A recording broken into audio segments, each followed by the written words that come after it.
বেশ কিছুদিন ধরেই জল্পনা চলছিল আফরান নিশোকে ঘিরে। ১.৫ বছর আগে সুড়ঙ্গ সিনেমা দিয়ে বড় পর্দায় অভিষেক হওয়ার পর এই অভিনেতার নতুন সিনেমা নিয়ে তেমন কোনো বিশ্বস্ত খবর পাওয়া যাচ্ছিল না।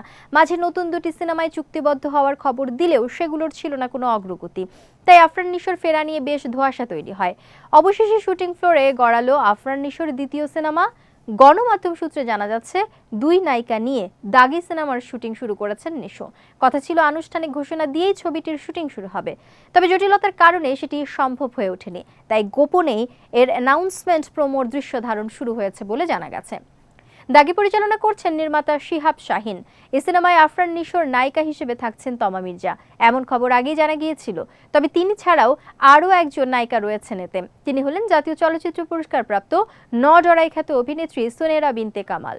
বর্তমানে এই নায়িকা নাটকের কাজ নিয়ে বেশ ব্যস্ত সময় পার করছেন। এদিকে দাগি প্রসঙ্গে অভিনয় শিল্পী, পরিচালক কিংবা সিনেমাটির প্রযোজনা প্রতিষ্ঠান SVF আলফা আই এন্টারটেইনমেন্ট এখনই আনুষ্ঠানিক কোনো মন্তব্য করতে রাজি নন।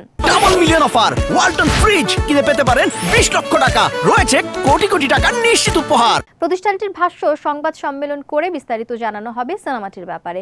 তবে তারা এটুকু নিশ্চিত করেছে যে 2025 সালের ঈদ উল ফিতরে মুক্তি পাবে সিনেমাটি।